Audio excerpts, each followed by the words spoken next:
All right, guys, today we're going to be looking at the Anschluss. So, this is the next phase of what we're learning about in terms of Germany's expansion and how all of these like moves and these alliances, which we'll see the alliances with Italy soon, how all of that leads to basically the start of World War II. Okay, so the Anschluss, I'm going to define it in the next slide. You can find these notes in your team notebook, and I should have told you where exactly you can find them during class time. But anyways, the definition of Anschluss basically refers to Germany's desire to reoccupy the region of Austria. So remember, during World War One, they basically had expanded and tried to gain all these territories. They were growing, and trying to gain better control or more power over Europe. And so after World War One, because of all the treaties, the Treaty of Versailles, everything that happened that we've been looking at, they lost a lot of these territories, and a lot of new nations were created. Territories were created. People were split up.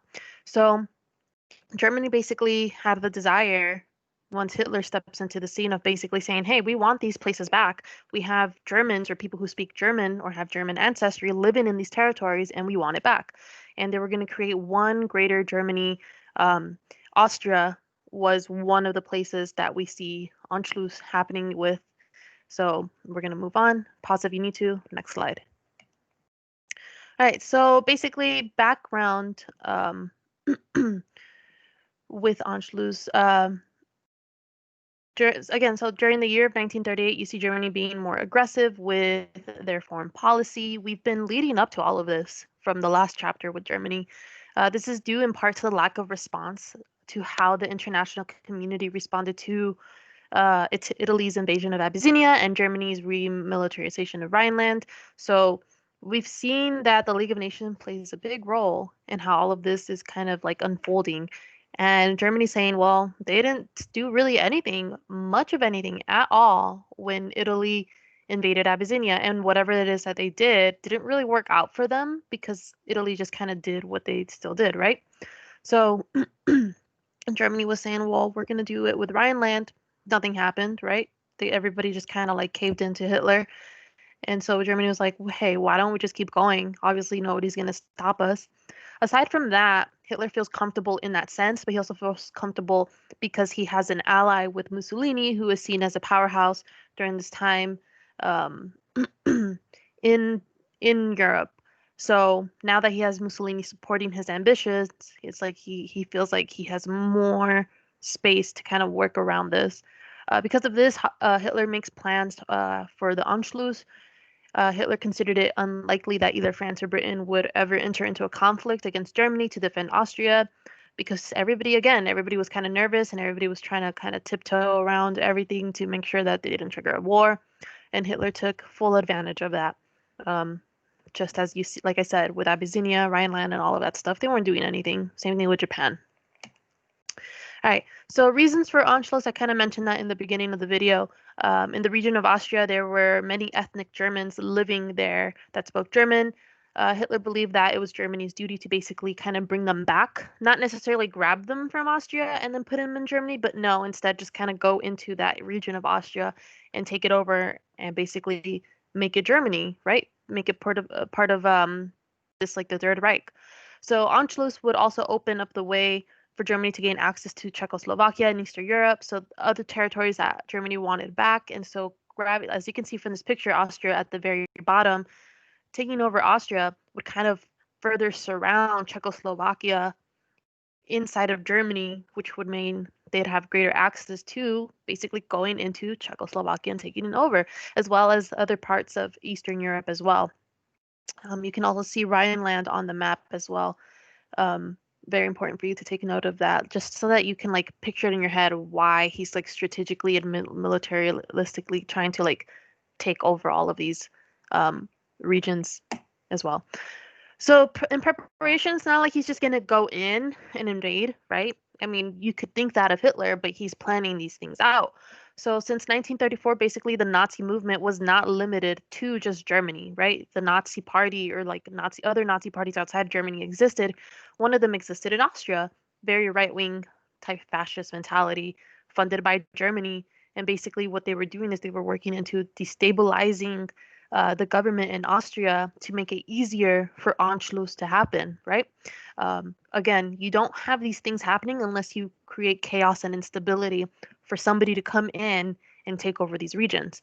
Um, Austrian Nazi Kurt begins to grow political influence. So he's not German. He's from Austria. I don't know his background, but he belongs to the German party. He respects Hitler, but he, at the end of the day, like he's doing this for Austria.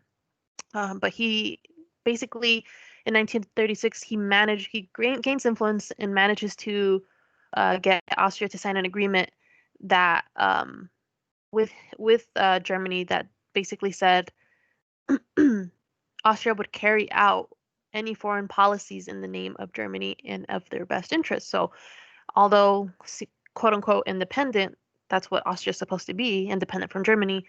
You have this very influential political figure that's a Nazi, basically giving Germany what they want. Additionally, in 1928, we're going a little bit back under Hitler's demands. Basically, Hitler's saying like we want more influence, Nazi presence in the Austrian government. So you see this happening, and most part of the reason why this is happening, like I said, this guy, he's a Nazi, but he's doing this because he doesn't want full incorporation of Austria into Nazi Germany. He wants to kind of keep them separate and is trying to please Hitler in some ways, despite the fact that he himself is a Nazi as well. And he just wants to satisfy Hitler with little things here and there. Does it work? No, right? Because nothing works with Hitler like that. He gets what he wants eventually. So, with the presence promoted by the Nazi Party, Kurt basically announced that a vote would be held in Austria on March 13. Citizens would then decide if they wanted to be a part of Germany again or be an independent country. Sorry for that typo.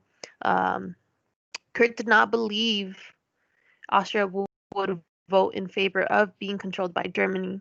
He thought, like I said, he wanted to keep Austria independent. At least that's what your book is kind of sensing and saying. Maybe he did, and maybe he's just like low key playing it off like he doesn't want that to happen so that he doesn't get like thrown out of office or something.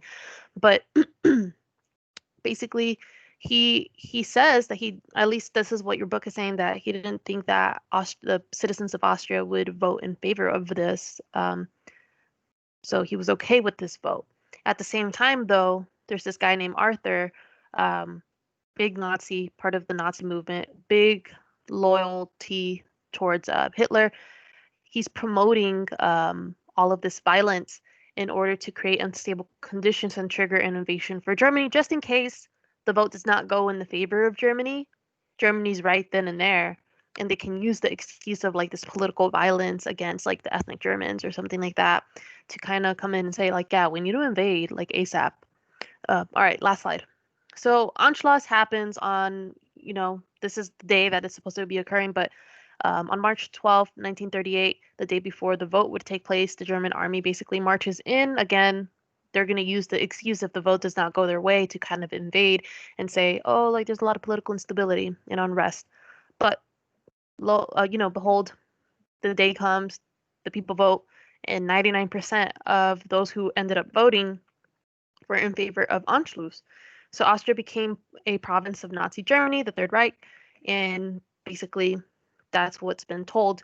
We're going to be looking at the impact that that has with the international community and how everybody responds and like low key freaking out. But with that being said, I'll see you guys in class in a second. Bye.